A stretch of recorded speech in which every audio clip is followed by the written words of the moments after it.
But Welcome to a third episode of Farpost Football Podcast. I'm your host, Hayden. and I'm Brian. Today we're going to go over there's so much that we've got to go over. So let's just start from Should we start with the England Argentina game chronologically or yeah, that's fine. Let's start there. coaching errors? Let's just say Coach, that. coaching errors. Yeah, I think so. I think Gordon started off like we talked about in our predictions. We were like England Yeah, have to start hard. They have to pressure from press. They Gordon. have to they have to go forward. We have to have good Gordon. And we did ultimately. I mean, him and Rogers, in my opinion, were the only ones that showed up, and Jed Spence. Yeah. And I could tell, and there's a rivalry there. Like the first 10, 15 minutes, it was just fighting until both teams kind of calmed a little bit down. Mhm. And both teams were really back and forth. It was super intense. Like I was just like sweating like crazy watching this thing, and my heart was just pounding. And then out of nowhere, almost Rogers does that cross in, and Gordon just finishes it. And I think the whole stadium was just like, "Oh my gosh! Like game on! England's up on Argentina. Are you kidding me?" And then it went downhill from there. Like immediately downhill from there. Dude, what on earth were they thinking? Uh, yeah, and that's where I'm like, okay, clearly Tuchel didn't tell him, okay, everybody fall back, and get inside the box because Yeah. I think it was a matter of like mentality and habit. And you look at Harry Kane, I hate to blame him, but like I kind of have to blame him a little bit in this game because he's been in this situation not once, not twice, but three times, right? Because he had the Euros final with Italy where they went up 1-0, did the Yep. same thing and lost. They did that with Croatia where they were up and he I think missed that penalty in that game and they ended up losing and they were up 1-0. And then they did the same thing with France in the quarterfinals of the 2022 World Cup where they went ahead and then they came back and lost. And so I'm looking at Harry Kane and I'm like, okay, you're the captain. This is maybe one, like, could be your last World Cup, most likely, unless he's like a sub or something. Yeah. And like, where are you to tell everybody this is like I've been here before. This is where we press. And if you don't have the legs for it, then sub yourself out. Like you're the captain, and he did that thing, that annoying Harry Kane thing in tournaments. I don't know why he does this, but he just dropped back farther and farther and farther until he was back at the defensive line. It's like he thinks And he's Messi. so, He just slowly dropped back thinking he's a playmaker. He ain't. I mean, plays are made through him, but yeah, it's frustrating that he can't bring his experience and he should be that veteran that knows how to get the team to get back from this from a mental standpoint, which that was absent, not there. yeah. And then you had players like Declan who didn't really show up that game. And he was doing that like Graham Souness. He was saying like, oh, he's not a what was his quote? Like he's not an all-around midfielder or something. He's not a progressive midfielder because he can't get the ball through the lines. Yeah. And yeah, he was just sort of sideways or back. And then Jude Bellingham gone, not Yeah. there Yeah. during that. And then so the game continues on. Jed Spence is busting his butt. He's doing like nutmegs. He's like doing his one-on-ones. And then yeah, in came the crosses and Tuchel subbed off Gordon for Konza. And that at that moment I was like, they're gonna lose. And that was just my initial gut. As soon as I saw that sub, I was like, game What do over. you think the mindset was behind like that sub and then like I mean, obviously they started sitting back more. Do you think Tuchel was trying to play a defensive game and just hold out? Because like I mean, that's not what you do against Messi in Argentina. You don't keep it a close scoring game where they can get a goal in the 90th. We've seen, I'll give them both credit. Messi's an amazing player. He has the ability to score in the 90th minute, and the refs have the ability to find a way to get a PK or to pull back a goal.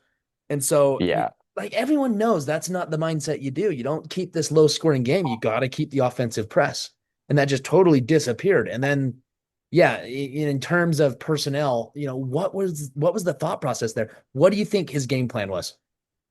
I, I'm still trying to figure out what on earth were you thinking? well, okay, so I wasn't anti Tuchel right after the game. I was like, okay, I think part of the players, it's part on the players too. Like if he Yeah, puts him in, because I remember Nico Riley, you saw him. He's like, he comes in, he's yeah,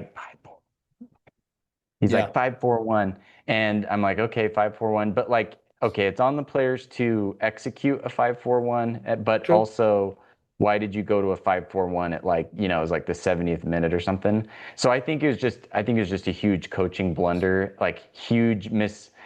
I think he went in with that game plan of like, let's go up, and maybe in the moment he just kind of choked Yeah, because I'm anti Tuchel because you go to the third. Okay, here's the game against Argentina. You don't put in Saka. You don't which put in like another part of like my theory on how to beat Argentina critically, Saka and Spence. Those two players and their ability, how fast they can cut. That's what you yeah, need against Argentina is this nonstop offensive press.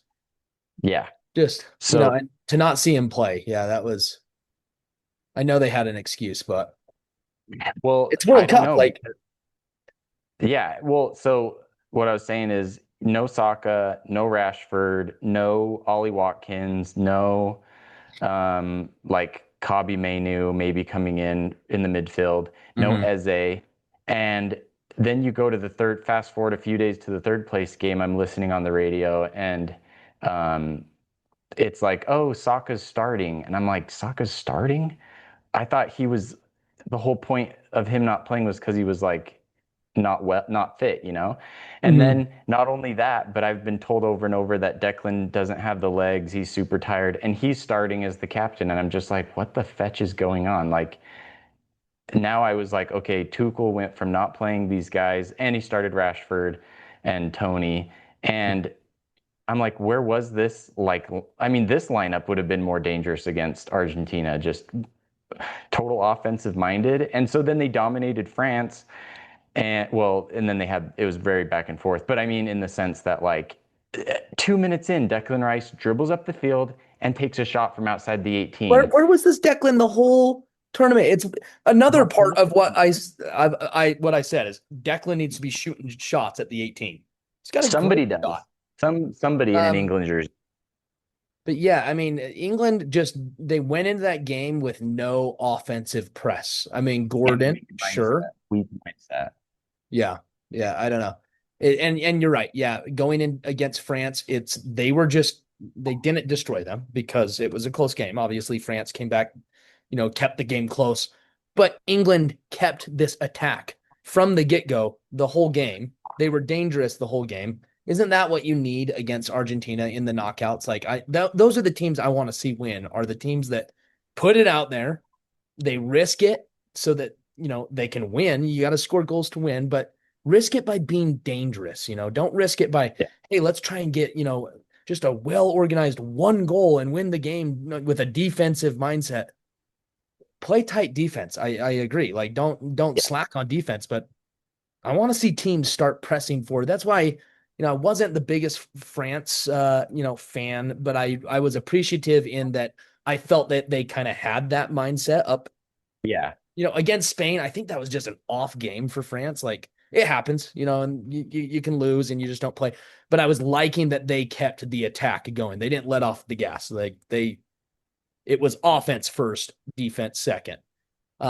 Where all these other teams going into it is like, it's defense first, possession's the priority, which I'm not speaking against possession, but it's exciting and it's fun to watch a team that's not afraid to go at the goal and to put Yeah. that pressure up top.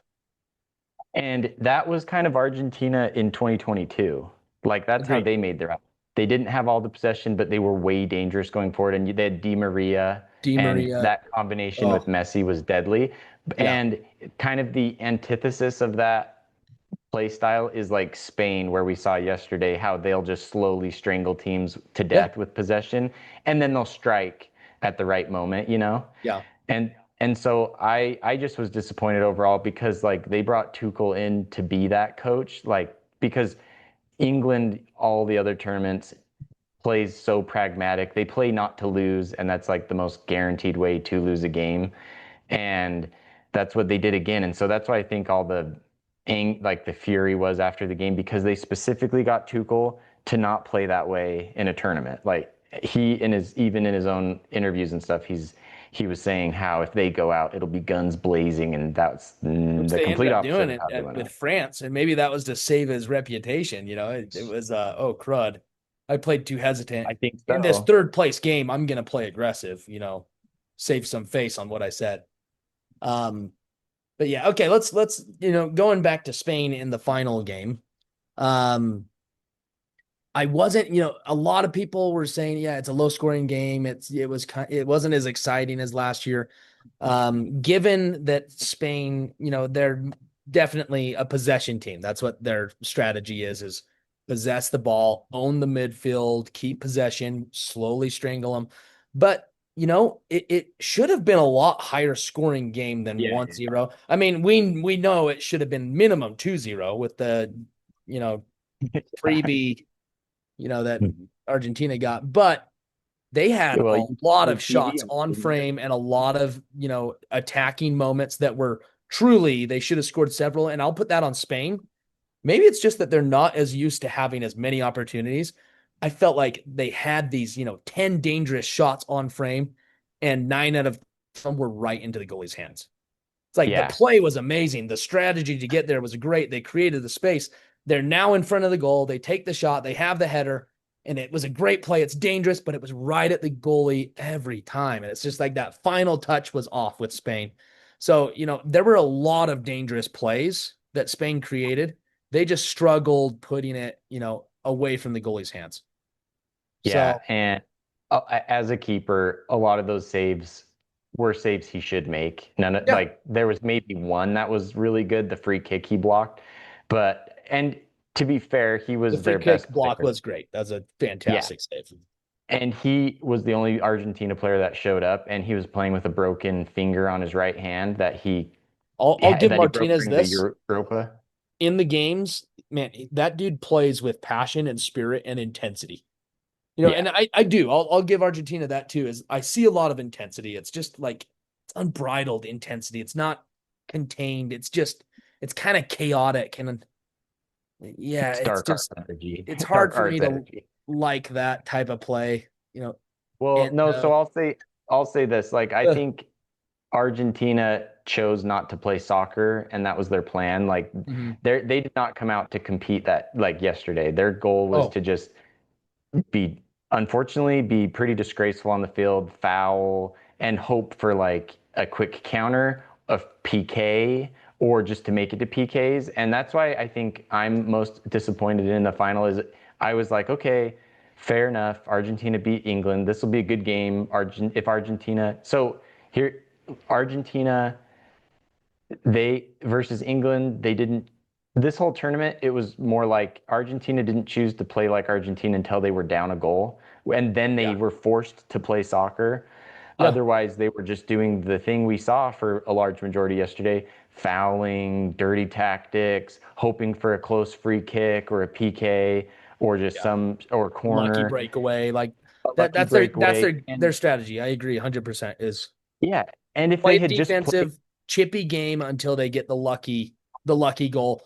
Or like you say, they're now put in a corner and now they got to string a few passes together and create an actual play. yeah, Uh, and no one would have been excited if they had won yesterday based on the way they played. Didn't have a shot until the 120th minute or something ridiculous like that. Crazy. That's Yeah. probably. I mean, we should check that to see if there's ever been a team that hasn't had a shot on frame in 90 minutes in a final. I think they're the first. Argentina might just have set that record. Yeah, Which and in it my felt view like is that's the worst performance a world. You could get there and just be beat, but show an effort. Put 4 or 5 yeah. shots on frame by the end of the And game.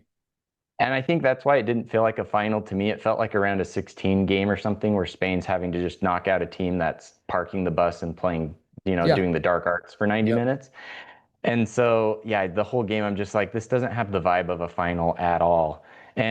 But the sad thing is, if Argentina had just decided to play like they do, I mean, it would have been a great game, but they Yeah. chose from the start to be like, okay, our game plan is to cause chaos, get under their skin, and hope for the best. And it's Shoot like, that's time, not how a team wins championships. take advantage of a lucky breakaway. Yeah, I've always said this that that a strategy like that, you may win a game or two, but that's not how you build a trophy case. Like Yeah. ultimately, the team that comes to play the sport and the whole goal of the sport is to score a goal. If that's not what you're Yeah. coming to do, then get out. Don't be there. And maybe it's, and step up to the plate. Don't sit there and say, "Oh, Spain's got, they're a better midfield than us. They knock the ball around better." Well, it's the World Cup final. Step up to that level or get out. And if you end up Yeah. losing, whatever, you put it all on the line, and it's not disgraceful. And that's what I tell people all the time. It's not so much that they maybe didn't deserve to get there because the technicalities are part of the sport. They're there for a reason. You get there, but you're gonna lose me as a fan. I don't Hmm. see how on earth anyone can support a team with that strategy of soccer. Yeah. Well, no, I That's think my thing. whatever shred of um like decency and positivity Argentina had, because they had a shred of like, okay, everybody recognizes they're a good team, Maradona, Yeah, Messi.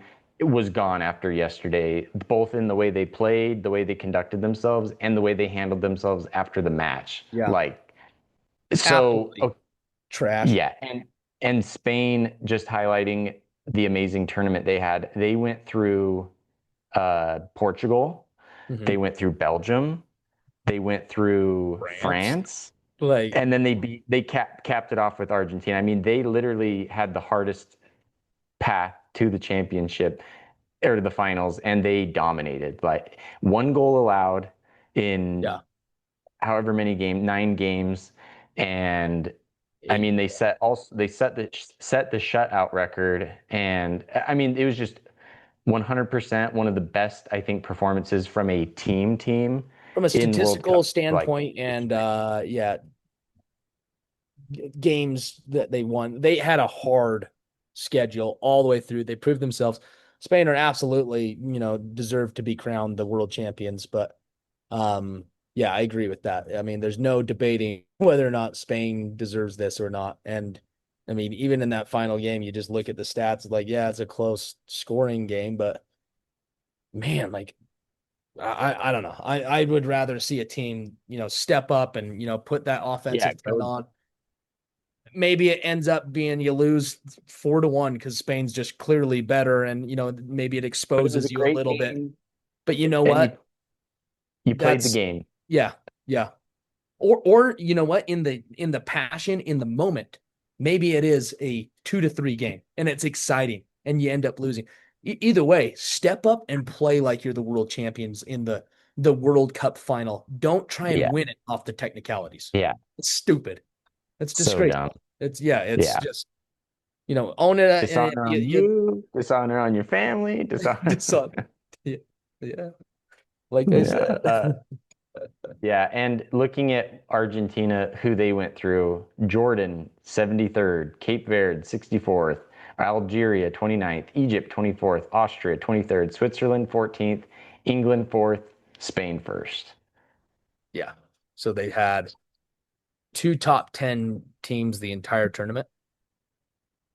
Top Um, 50, both yeah. semifinal and the final to get to those top 10 teams. Where Spain, who did they play in group play? Did they play a top 10 in group? They played. I don't know off the top of my head, to be honest.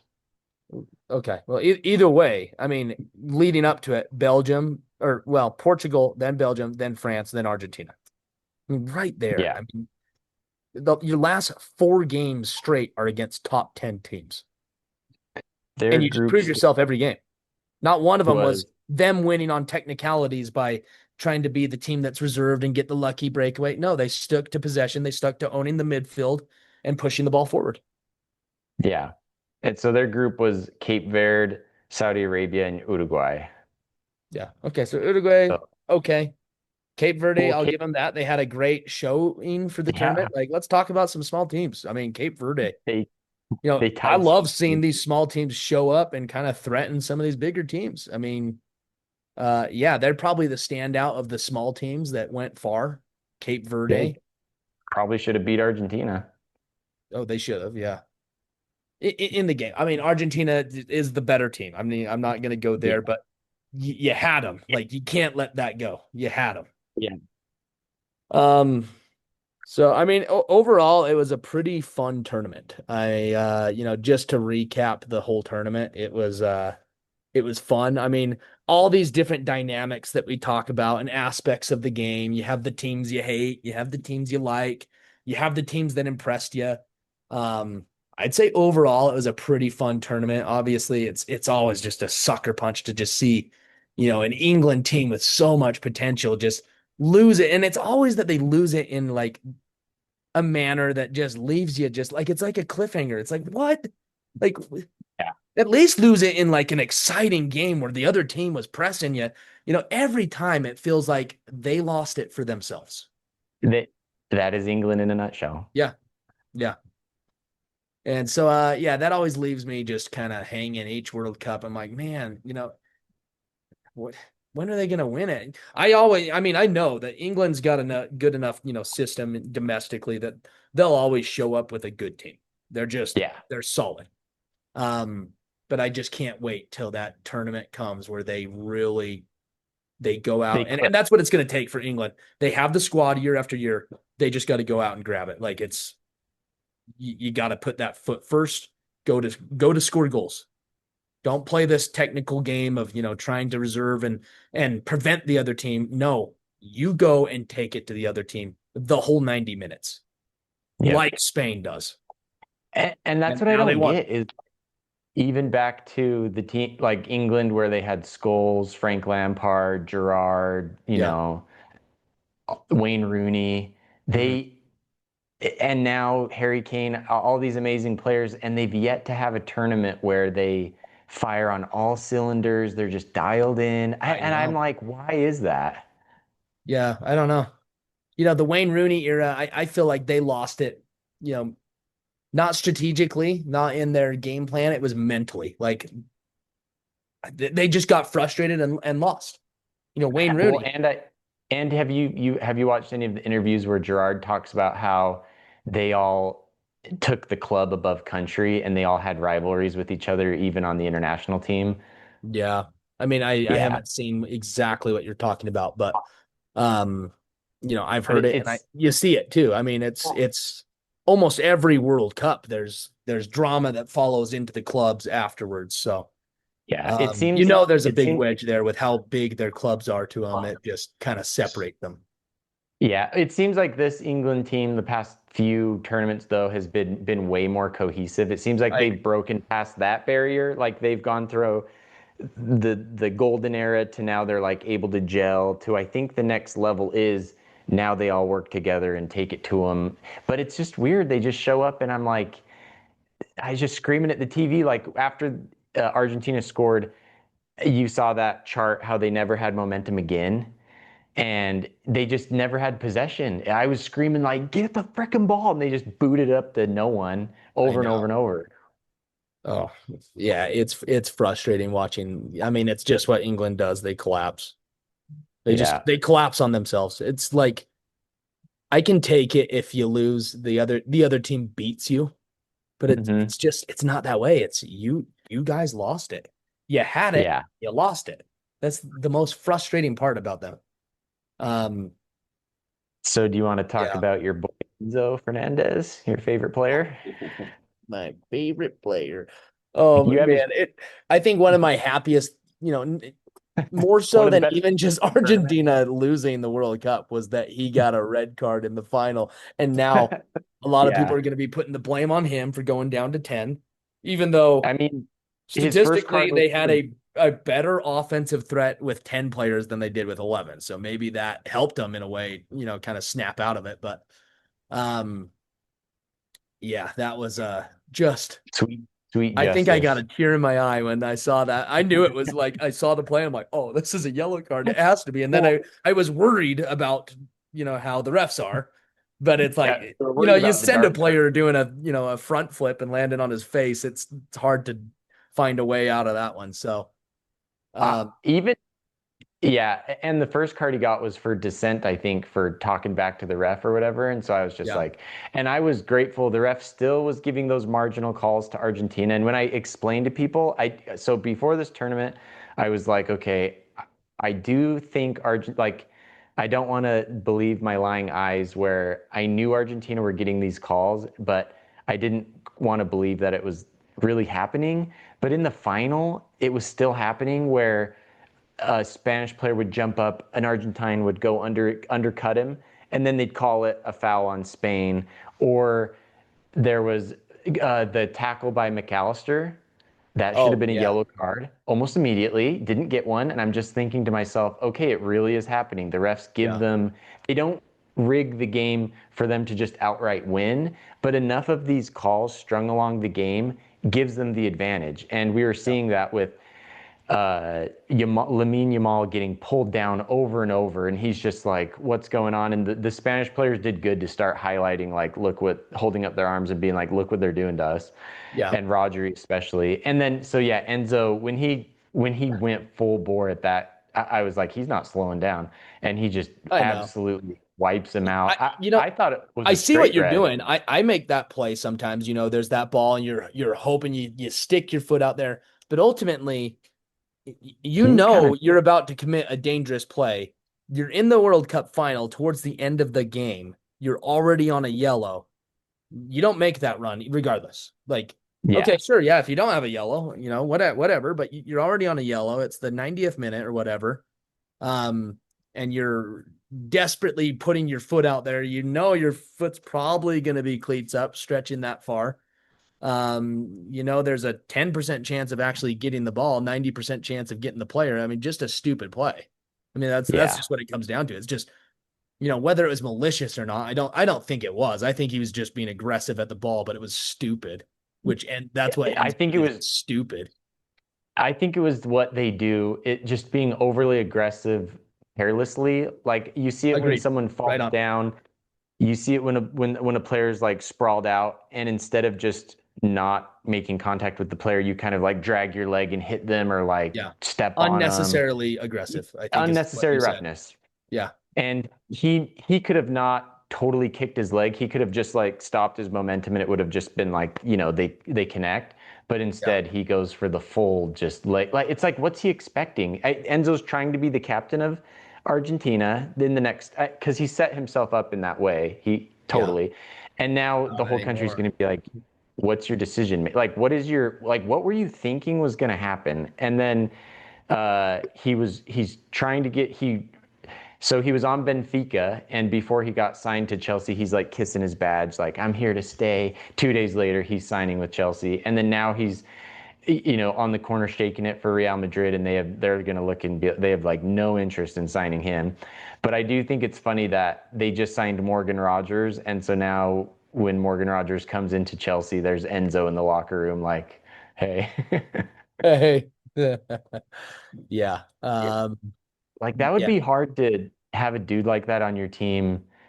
Like it's kind of like when we would play club, there's some warm, you, you get along fairly well with everybody, but you do have a part of you that's competitive where you're like, you have a bad game or something, you're like, I want to play you. Like I want to play against you. And Oh so I yeah. think yeah, and I think that element now is very much going to be in that locker room of like, okay, we're teammates, but I would love to destroy you on the field. Yeah. Yeah. It'll be interesting to see. Yeah, it'd be nice to be a fly on the wall in the locker room as well as out on the practice field because that's where you take them on. I mean, yeah, there were several times where there's players that just, not even that you don't like them, but sometimes you just start feeling like, hey, I think they're thinking they're better than me. And yeah, you Yeah, just yeah, want yeah, to take yeah. it out on the field. You want to show him who's boss. So yeah, it's going to be an interesting season this year with Chelsea. Um, yeah, man, there's a lot we're going to unpack over this next year, but yeah, Chelsea's a story that's one of them as well. Like just that club in general over the last 6, 7 years that they've kind of had this decline. from their Yeah. Champions League final. Was it 6 years ago that they won? It was 2020, right? 2021. Or 21. Okay, so 5 years ago. So this Yeah. 5 year decline where they're kind of, kings of the world to where they are today. So that'll be interesting to unpack. I'm looking forward to this offseason though. There's going to be lots of transfers, I mean, World Cup always does that. You have these players that they kind of rise for these few games and they get a lot of attention and these clubs start, picking them up. And now it's going to be fun and interesting to see how they translate to, the big leagues and club ball. So I'm excited for that. But yeah, I mean, it was a fun tournament. This World Cup was it was a good one. They're always good, but yeah, it's always just hard after it ends. It's hard to think it's another 4 years. Yeah, and I think too on the field. So speaking of teammates, Yeah. Enzo is teammates with Cucurella Oh on yeah. Chelsea or was, and Yeah. then Cucurella is now going to Real Madrid. And so to watch Enzo get sent off and then win the World Cup in front of him must be very Oh, satisfying for especially with Cucurella to, Enzo after getting the red card and he's lingering yeah, on the field, still pushing players in that moment, yeah, right? Where Cucurella clearly is he's doing this with two fingers to Messi, like his, and it's like this, it's his mouth, like that's the motion he did. It's not this yeah. like cover the mouth like that. It's And he's not coming at him like no, they aggressively. were already just kind of chatting, and he just kind of like he went like that, like yeah, the mouth, like that was literally the hand gesture that he did, like oh yeah, you caught him on the mouth is probably what I'm sure he was saying. Yeah, And for Messi to just instantly just like start trying to use that as, oh, red card, he did this. And Enzo's right there against his teammate, yeah. doing that. And I get it's a Enzo's World Cup actually final, doing but that like, to man, everybody. that's something really little. Again, just another highlight of why I just could never support this Argentinian team. The way they go Yeah, about every single situation it just makes your blood boil. It just yeah, yeah, it's yeah, so yeah, Cucurella definitely got the best of him in this in everything. I mean, the game, the transfer. Yeah, he's and I'm not even a big fan of Cucurella. His style of play drives me crazy, but yeah, no, he's I'm good glad he though. got that win over Enzo. Yeah, and so if you saw after the game, Otamendi Mm, was going at it with Rodri. Did you catch that at the end where he was yelling yeah, at Rodri? So yeah. this is the quote. This is a quote from Otamendi after the game. The ref was unfair with us. He didn't send off Cucurella for covering his mouth, but he sent off Enzo. Everyone knows Kubarsi did it intentionally. He saw Enzo was already on a yellow and with just the slightest touch jumped and rolled on the ground. That's Imagine being an Argentine and like seeing that and saying that. crazy. I mean, one, like what he's accusing them of is like that is what you guys do. And then not Yeah. only to mention, like, it's so clear not that, but you're accusing people of like what you guys literally, that is your persona. That's your Yeah. identity as an Hmm. Argentinian player. That's what you guys do. It's crazy. Yeah, it's Complaining about not getting calls like that is crazy. especially in a game where like I mean the statistics aren't close. I mean, like I get it. If it was just tooth and nail, every single statistic is right. Yeah, you're going to be a little bit more nitpicky with the little things. But this game was like, how about try and shoot a ball at the goal? Maybe that would have done you more than complain Yeah. against a clearly blatant, dangerous play that clearly Yeah. made contact. I mean, it wasn't a red, it was a yellow, which rightfully so, and it's your second It, yellow. What else can you argue? it could have been if a Spanish player had done it, it probably would have been a red because Probably. they would have gone to VAR and watched him backflip 3 times in slow motion and then been like red card. Yeah, because I think in the stipulation of a red card, it's the harshness of the foul, and they would have said, "Look at the movement." And those Dangerous play. stupid commentators, those American commentators, would have been, "Oh yeah, this is Oh, obvious. Look at the way it's contorted his body through the air. That's an yeah. obvious, extreme foul. That's an obvious red card." That's exactly what they would have said. Uh, Hmm. Also, speaking of commentators, going back to them pulling away, um, was it Williams who scored? Yeah, it's Williams who No. scored, right? Oh, the disallowed goal. The disallowed goal. Back to that disallowed goal. Looks like I'm And like a listening to the hostile video. commentators try and talk their way through this as it was because there was that awkward like because it wasn't obvious. There's that awkward like 1 to 2 minute where they he kept steps on showing his the replay toenail. and there's a foul and like watch him. Yeah, it's actually right here as he's going up against the goal and then he realizes there's no contact there and then just kind of silent. Then on to the next one and I think it's right here and then not that one and then finally he's like uh, oh, here it is. Here's the foul. It's, right there. And it's like a blurry half a frame.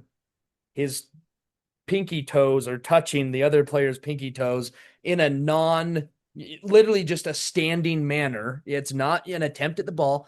They're literally just kind of running and sure, maybe he clipped his little toe or something. You know, regardless, that's part of the game. You get stepped on in every play. This is where I go back to like, VAR cannot be used for fouls. And I think he did call this initially, but I can't help but think, in a dangerous play like that, you can just call something and go back on VAR and find something. And I almost Yeah. think that's what happened No, because of how I small this is 100%. not anything ever that would ever be called. Ever. Yeah. And in my opinion, I think it has to be a big enough call that, like, even if it's a small foul, I think it should be allowed if someone scores, you know what I mean? Like, it should be a foul where you're like, okay, that was almost a yellow card type of foul.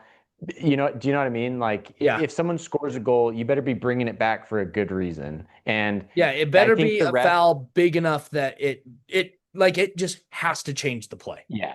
And I think the ref what turned and saw, I think it was Otamendi on the ground, and just blew his whistle, thinking there probably was a foul. But then, yeah, on the replay, it's like he steps on his pinky toenail. And then they're like, well, we called it, so we're not going to go to VAR and swept that under the rug. And next thing you know, Martinez is kicking it. And I'm just like, what is going on? It's crazy. Yeah, that was a crazy. I mean, the most blatant just corruption in a World Cup final I've ever seen. Yeah, it just it's they got to get rid of this VAR on goal scoring. Well, at least minimize it. The thought should be use it as little as possible, not on every single play, because you're always going to you can always find something. Something kind of And they're setting the questionable. precedent already that they're going to review every goal scoring opportunity. And then, in their mind, it's, hey, we told you guys we review every goal scoring opportunity. It's even. And the average IQ person just look at it like, oh yeah, it's even. Yeah. But you do that and it allows them to pick and choose. They can literally find any foul Yeah. that they want. Oh, his pinky accidentally caught under his sleeve and pulled his shirt an inch. That's holding. Yeah. It's like, okay, yeah, you can find Exposed his that's the shoulder. equivalent of what that call was. Yeah. Someone's pinky accidentally caught underneath the sleeve of someone else and it pulled on the shirt. Foul. Pulling Yeah. off the jersey. That's literally what we just witnessed. And for me, this tournament too, I was kind of on the fence of like, okay, because Messi was doing amazing things, and I'm like, how does this change the layout of the GOAT debate? GOAT Because debate. he's Okay. getting a hat trick, he's scoring late goals, he's assisting, he assists 2 against England, and I'm thinking to myself, like, man, if he shows up again in the final and dominates, then that's a pretty hard argument to be like 2 World Yeah. Cups, all these. But then I noticed and I've never really studied Messi because we're Ronaldo fans, but I Yep. was like, okay, I want to see how he conducts himself. This is his last World Cup as a captain, blah blah blah. And I was way disappointed in him in the game because after the match, he wasn't stopping the fights going on. Like captains are supposed to do that, Yeah. like step in, break people up. I saw Emi Martinez doing it, which I was like, props to him. Didn't see Messi anywhere. He was off, Right. staring off he was sitting down in the corner, soaking it in, understandably so. But at the same time, I'm like, you're a captain, go out on a high note, break up fights, like congratulate the other team. And in his statement, I screenshotted it because I just was like, that's kind of, he says, like, the pain is immense and it will take time for this wound to heal. But I also hold on to all the good, the matches we turned around, giving our all, matches that will remain in memories, blah, blah, blah. thank you. And then it's just like, and then he goes, I also want to congratulate Spain on winning the championship. It's like, okay, where were you yesterday in being cordial and Yeah. sportsmanlike? You weren't there. In Especially, fact, you were, he's yeah, got quite the mantle on him too. Like, I mean, it's not just the captain of a great, well-known powerhouse country. Most of the world is calling you the greatest player of all time. yeah, How much would that mean with that mantle? Almost more than the World Cup itself by going over to those other players and shaking their hand. To them, yeah. it's like, oh my gosh, like we just These beat guys look Michael up to Jordan you. and Michael Jordan's coming over and shaking our hand. Yeah, They're not going to debate. Oh, you're not the greatest because you just lost. You're 39 years old and you made it to the like you did. You've already won everything. yeah. Go over Lose. and like use your power as this you know, the position you are in to continue, it would only build his reputation Yeah. as and solidify it more as the great. Because the greatest to me is not simply just purely the skill at the sport, which I think is what most people put Messi as the greatest. And Hmm. I will still say this guy right here is the GOAT, and I can go down this path on why. Okay, there's some statistics to back it too, but a lot of it is mentality and off the field and on the field mannerisms. It's what you do with that role, and yeah, Yeah. I've Messi, I just I don't know if there's a ton of negative stuff, but it's just he's not stepping up to the plate in some factors that belong with the role of the world's greatest player. And he's Yeah, just you're not the doing greatest of, if you're going to be considered the greatest of all time, then like lose like you're the greatest of all time. Like half it. those Yeah. Spanish players in the Barcelona academies and stuff play because of you. Like you're their hero, you're Mhm. their growing up they wanted to be like you. Yeah. And so I think snubbing them like that, and then all the Argentine players turned their back on Spain as they were lifting the trophy. I don't know if you saw that, but it was just like disgrace after disgrace after disgrace. And Well, and just so, like yeah, after that, I was just like, all right, like I'm kind of everything about him, the it's just true like how, colors. how does anyone want to support this team? It's just trash. Even the Yeah, president of Argentina doesn't go because he's superstitious. Like, oh, I'm superstitious. Grow a pair and freaking show up. How about that? Quit playing the technicalities. You want your team to win based off luck? Like that, yeah, that's all that says to me. How about go there, be present, be there for your team, be there for your country. I know he's the president, but what I'm painting is the overall picture of what Argentina football is. And hmm, it's luckiness, it's play the technicalities. It's never there to just straight up take it to them. 2022, you're right. I think that they did. And I think a lot of that was carried on the back of Di Maria alone. Di hmm, Maria was, I think, the MVP of the 2022 World Cup. Him and Messi. Messi, of course, did fantastic during that cup. I'm not going to debate it. Messi's a fantastic player. But again, it comes down to, these these little things that you expect of the GOAT that he doesn't do. yeah. And I look at this Argentina team and I'm like, okay, next World Cup, you're not going to have DePaul, not going to have Otamendi, not going to have Who who do they n have? n not Alvarez, Messi. Yeah, Martinez, Alvarez, maybe. Simeone, and uh, they have one young guy, Raz or something.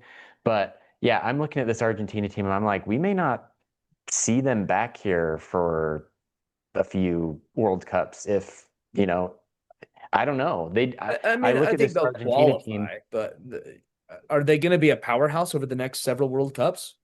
I don't see it in Brazil either. Who do they have coming Well, up? I Vinny's think they're at his going peak right now, and he's going to be a little step behind. He'll be there next time, but I think he'll be a step behind next World to Cup. who? Vinny Oh yeah. with Oh Brazil. yeah, yeah, yeah, for sure. He's already, I felt like this But World Cup was already a this step World Cup below. was his peak. So Yeah, from it was here on his peak out, of peak. This was his absolute prime. yeah, so from here on out, Vinny's getting worse. And then who else do they have? Like Endrick? Yeah. Man, there was so much talk of Endrick, and I've seen nothing but crap from him, even at Oh, do you Real remember he Madrid. came Like, on? He came on, had a breakaway, the entire half to himself, duffs it. yeah, and I get it. That's a rookie mistake, but it's like, maybe he can develop, but I'm not putting my money on him. Yeah. He's not, I can just tell you this right now. He's not going to be that world class Mbappe, Holland type No, consistency no, no, player. no. What does Brazil have? I think I think we're going to start to see South America kind of fade. And if anything, Africa. Mexico did great. Yeah, They're going to Mexico be did the great. new American powerhouse for the next couple World Cups Yeah, from the I think what we're Americas. gonna, yeah, yeah. I think we're gonna see South America fade. I think Argentina's a few steps behind Brazil, but do the similar trajectory. Yeah, They kind of just become mid. No one's afraid of them anymore. And then I think Africa is going to fill the void that was Brazil and Argentina because I was surprised by a Africa's lot of their scary. Africa. I mean, there are a lot of Premier League players that are on African teams, Absolutely. and I think we're going to see them rise up in the next 20 years. Whereas I think USA, we're going to be right where we are until, I mean, we need to have a whole episode on USA's soccer and why it is the way it is. Yeah. But I think USA is going to be about the same. I think, yeah, Mexico will maybe improve a little bit. I think they beat the teams they were supposed to beat. They just did it in an overwhelming manner. And Yeah. then the rest of South America, I'm like, I don't see a World Cup winner coming out of there for a No, handful. I don't see a World Cup winner. I mean, you think about it. Okay, there's never been a team outside of Europe or South America to even play in the final, let alone win it. Yeah. So who's going to be the first team to break that mold? I think America has the resources. I don't know if we have the passion and the structure to get us No. there. Um, Mexico has the passion, but they lack the resources. And South America, I think they're gonna be going through a valley, and sure, maybe they rise again, but it's not going to be in the next one or two World Cups. It's going to be three or No. more that we see a team, come back. It could be that next World Cup we start seeing some young players that show some promising, like, oh, that's some good young talent, and then it's going to be a World Cup or two till they develop their prime, which is, Yeah. I think, the cycle we'll see with Argentina and Brazil. Um, but you start looking, it's like, hey, Senegal, Congo, Ghana, Ivory Coast, these African teams, they're not well organized, but they've got some crazy raw talent, crazy athletes. It doesn't, I mean, all that it's going to take for one of them to really be a world contender is resources and organization within good coaching staff, good resources, them some money, and all of a sudden you've got a World Cup contender out of any of those Yeah. countries I just mentioned. So a dark horse has never won a World Cup. Do you think that's even possible?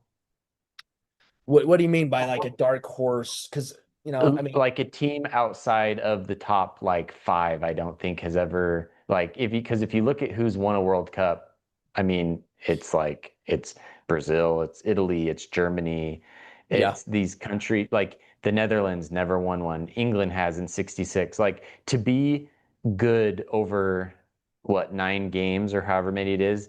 And so because in my opinion, to be a World Cup winner, you have to have a really good you have to play as a team, number one. You have to have an elite goal scorer, and you have to have a really deep bench that yeah, is, and that's hard for a lot of countries. I think that's why USA, that's why we're still bad. We have no bench, and we have mid, goal scorers who are kind of at that elite level-ish, kind of flirting with it. And countries like that, just for 9 games, you just don't have that. But like you look at Spain, who they brought on as substitutions yesterday, and you're just like, okay, yeah. how They do you bring in compete with that? players that on off of their bench that, at the US they'd be the best player to ever play on our ground. Right. Exactly. Yeah, the US. I just want to make this statement too. The US, I look at it like we're just about, our evenness as a team. I was liking because it felt like we jived at a team. There's some rookiness when it comes to playing in these higher pressure games that we just don't have. But you're right. We're just, we're hanging our hat on Christian Pulisic and, Yeah. Weston McKennie and Anthony Robinson. And it's like all these players are like, okay, yeah, they play in the, highest level of, club ball, but they're like, none of them are difference makers in that level. They're all just kind of filler players. Hmm. Or Well, maybe they're they're, kind of journeymen.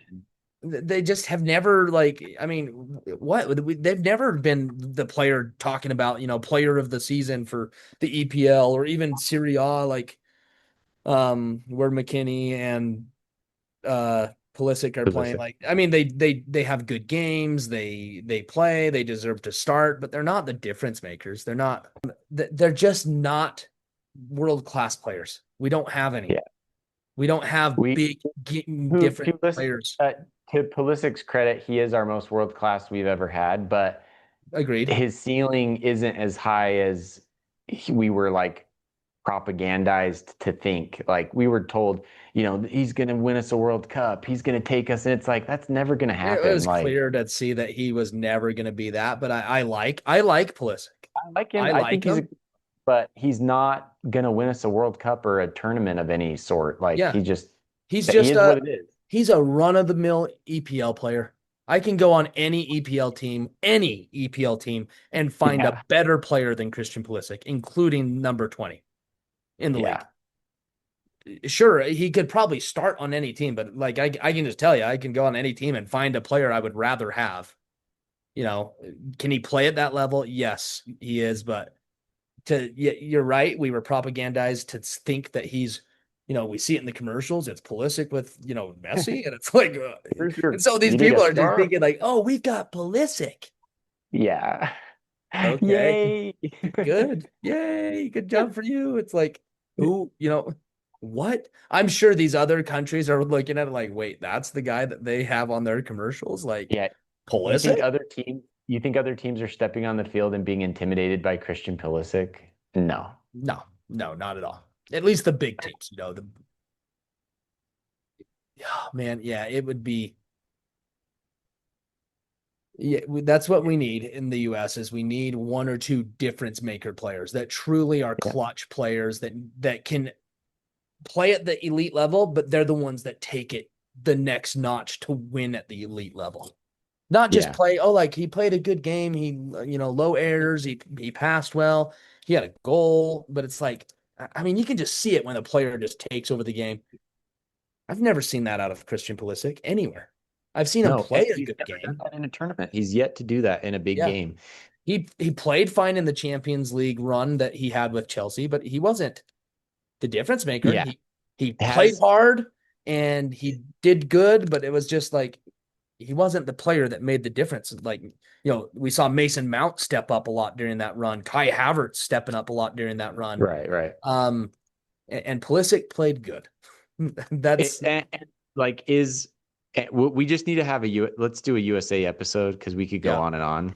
And Oh man, it's but already an hour. Holy. I will say, I know, I will say, as soon as that whistle blew for England, though, I thought to myself, and USA, I thought to myself, well, that's over with. When's the Premier League start? When's the Premier League start?